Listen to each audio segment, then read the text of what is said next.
กับสบายดีพ่อแม่พี่น้องเมื่อนี้ข้าเจ้าเห็ดหยังคือหลายแต่เมื่อนี้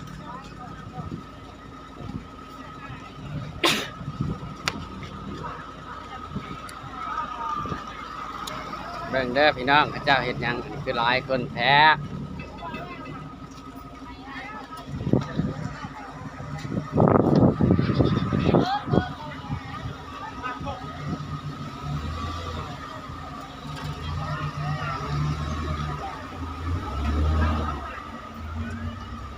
รถพี่น้องรถเด้อรถ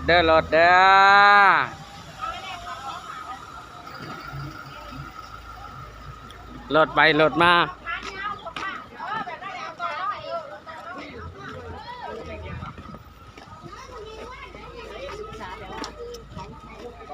ปิ้งไก่เด้อจ้าแซ่บๆคือเก่ามื้อนี้มาจากไหนนะแซ่บคือเก่าพี่น้องนี่ปิ้งหมูกับไม่โอ้เป็นตาแซ่บใช่เนาะแม่ค้าแม่ค้าเป็นตาแซ่บแท้ๆพี่น้องเป็นตาแซ่บแท้เอาไม่ค่ะว่าหมูก็แซ่บแท้เสื้อเด้อผู้ใดอยากได้หยังก็ซื้อเอาเลเข้ามาเลใครมาบ่ซื้อบ่ว่าหยังดอกแค่อยากหยอกเจ้าซื้อหวานอันนี้บ่หัวดำคือเลยว่าหัวดำก็พอเจ้าน้อยใหญ่บ่อยากกูเดียวนี่โอ้นี่น้ำเรามีแต่เหล้าเบิดหั่นแหละอยู่นี่รถเด้อยายเด้อรถร้านนี้รถเสือได้หวานอยู่บ่จ้า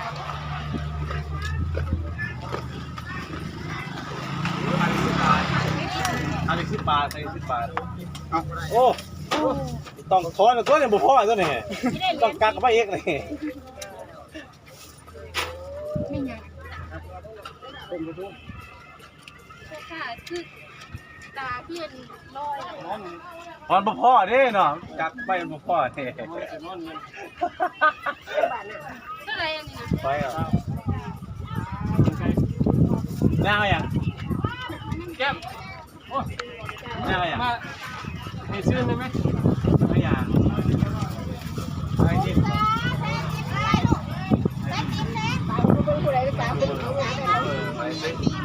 บุญเด้ไอติมอยู่ทางหน้าผมเห็นป่ะทางหลังเลยทางหน้าแก้มจ๋าแก้มเอ้ยแก้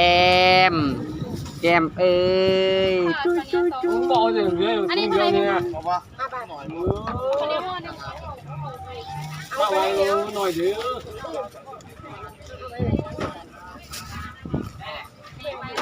กินยังวะ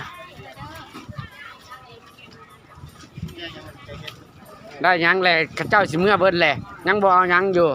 มียังเหลือเลยห้อยมียังเหลือก็หลายอยู่ดอกนี่นะเอาเลือกเอาอยากได้ยังก็ได้ห้อยก็มีหลายอยู่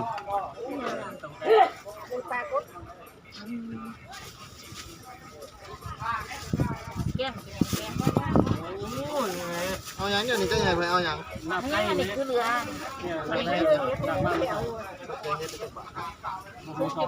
มาเอาเด้อพี่น้องเอ้ยแซ่บๆคือเก่าเบิ้งก่อนสิเพจร้านนี่เบิ้งฟ้าวร้านนี่เบิดแล้วบ่ฮะมีแต่หมากอ่อนมื้อนี้ต้องไปลองเด้อแม่นบ่หมากอ่อนเบิดไปเอื้อมไปแก่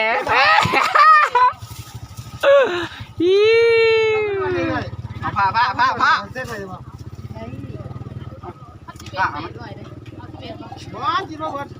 เอาผ้ามาได้ไหมนั่นแม่ผ้าอยู่นั่นเลยไม่ใช่เอาเลยอ่ะเมาหนักเผาแล้วเอาฮอนไม่ฆ่าพุ่นแล้วฆ่าเลยเอาไม่ฆ่าเลยบอกเงินทอนดอกเอาไม่ฆ่าเลยแหละจะเป็นก่อยให้มันแล้วเลยนวลมันจะแซ่บกินมาเรื่องให้มันแล้วแล้วก็แล้วฆ่าพวกนี้ลูกพี่บองบางรีอันนี้ของใครมาจ้ะฮะลูกอ่ะของทางนี้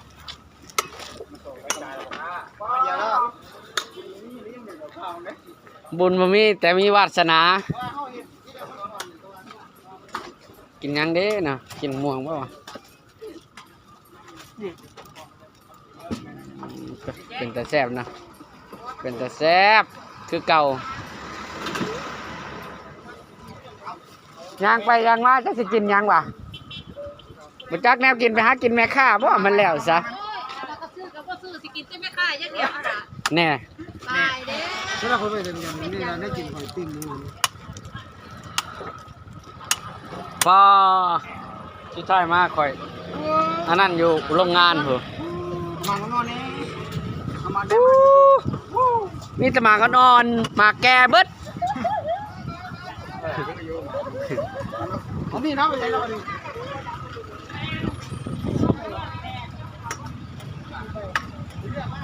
หมาแก่เบิดเนื้อหมาก็นอนมะพร้าวนี่พี่น้องเอ้ยแซ่บๆคือเก่าบ่ต้องเว้าหลายมาเด้อบ่ได้อยากซื้อก็ได้ ไปเงี้ยวแสกให้กินมันเปล่าเลยเอาจังหน่อยได้เดียว3 มื้อเช้าได้เดียวเลย เงินเดียว10 บาท หลอดมันไหมหลอด เอาเลยไม่เลือกไม่เล่าแน่นอนไง หน่อยดีกว่ากินมันจะแก่ อ่อนเบิด ๆอ่อนเบิดกระดานอ่อนโพด ยังรออยู่ บ่มียังเลยเดือนกิน อ่อนเบิดข้าวร้าน